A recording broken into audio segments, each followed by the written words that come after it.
It'll be one to go this time by. Coming to the green, buddy, coming to the green. Let's go get him.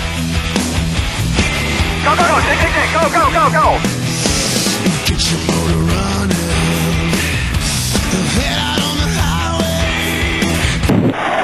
highway. We got David, Jim, and then Jeff. Dale, David Caravello of NASCAR.com. As someone who understands and appreciates the history in this sport, is it important to have people as owners who were competitors? It used to be a lot more common to have guys like Richard Childress and Robert Yates and your dad to make that next step up to ownership. And is it important to keep that in an era when you have a lot more outside people getting into this? Well, I don't know if that's that important. You know, I mean, anybody who can become an owner in this sport and become successful is important, no matter where they came from. We need as many successful owners as we could possibly have. So I think Tony has everything it takes to be successful and then some. He's charismatic and that'll allow. But why that is important is because it'll allow him to draw people to him, to his company. It'll allow him to motivate and rally people around to do jobs and get things done that they typically might not be able to do. You know, he just step up everybody's game. He's that kind of guy. Really motivates you, and he's fun to be around, and he inspires you. You know, to work a little harder and do more. And like when I'm around Tony and we're racing together, he's motivating. You know, even on the racetrack when we're drafting and working together at plate races and stuff for the last several years, and even more so 4 or 5 years ago, you worked harder because it was Tony, and you wanted to, you know, you appreciated Tony as a friend, so you wanted to make sure you were doing the best you could for both of you. But and I think that will have the same effect with his employees. But him as a driver will help him because he'll know what he's looking for more so than a lot of these guys that are coming in without experience in the sport. He'll know what he's looking for in talent, not only behind the wheels. So he's got a, you know, he's got a. I really admire him for taking on the responsibility. Such a huge monumental task to put himself in that position, and I think it takes a lot of guts. And you got to remember that he has a racetrack that he's pretty active in. Whether he says he's got great people that run these programs for him, but he still likes to go back there and get involved, and it just shows what kind of attitude he's got toward it. You know, he really, I think he'll be so hands-on, and so he should have a great opportunity at success. Okay, last two, Jim and then Jeff. Jim Utter, Charlotte Observer. Dale, you, as long as anybody know, the different hats an owner has to wear, and this week you guys announced that Navy wasn't returning. I just wondered if you could talk about what kind of process are you guys now involved in trying to find a replacement? Yeah, that process is it's in eyesight. You know, we haven't really begun out of respect to our relationship with the Navy and the rest of the season. You know, that it's kind of it's a unique situation because the team I feel is pretty successful. The relationship I feel is successful. We had a pretty good time this year with the recruitment program that we had, and we'll go to the graduation for all those cadets in a couple months, and got to do a lot of cool things with the Navy during our relationship. Seen a lot of great things, met a lot of great people, all the sailors and whatnot. It's quite fun. But the relationship between the Navy and the Guard was really good.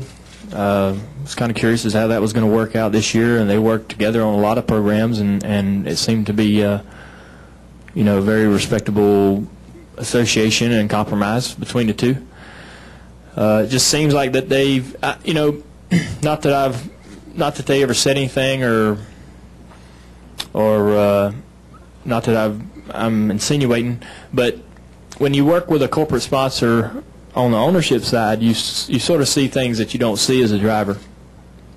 And you know, the sponsors are constantly evaluating their position, and they're constantly even though they may be in a good position, to be successful, you always have to know what your competition is doing, and you always have to look in other areas to see what other areas are better ways to make a profit. And the Navy's deal is about recruitment. They want people to come in and join the Navy, and they need to put themselves where that is the most effective. And it appears that they've looked over this past season and their future and the money that it takes to be involved in this sport, and looking at another opportunity to do something else with that money to better benefit their recruitment program. So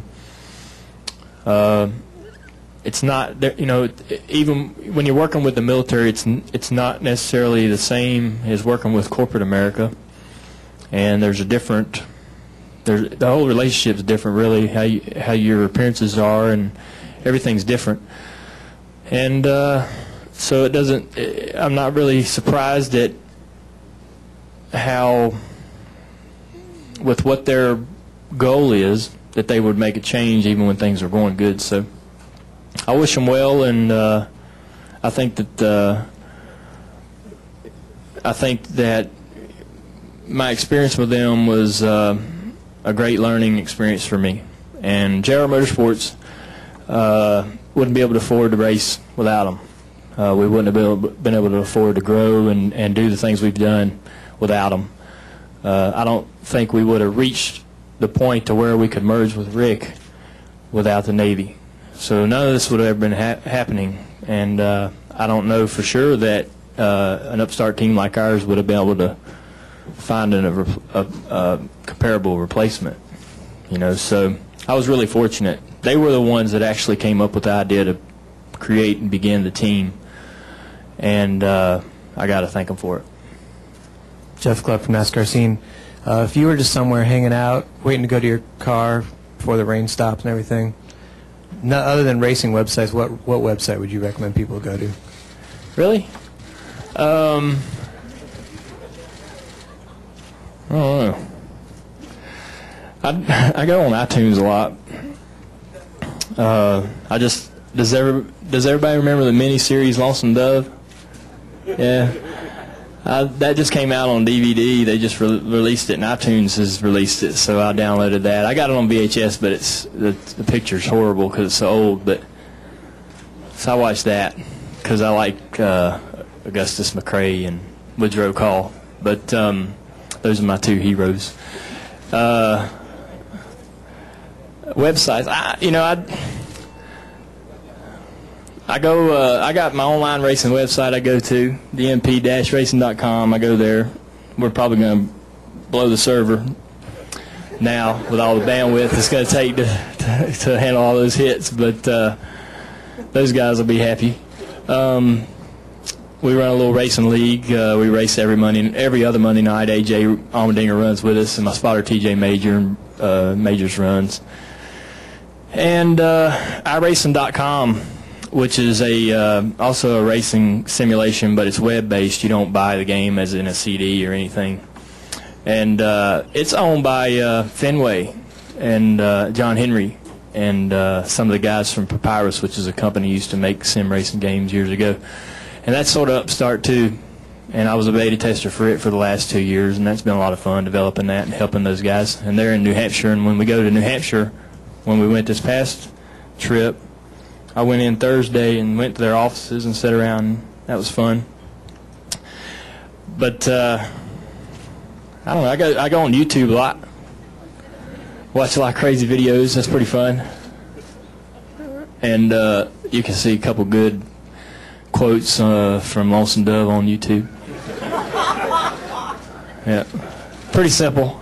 I'm simple. The best YouTube video, the IROC race from Michigan. I think it was 99. Closest IROC finish is the name of it. I love watching that. Good way to wrap it up. Thank you, Dale. Thank you.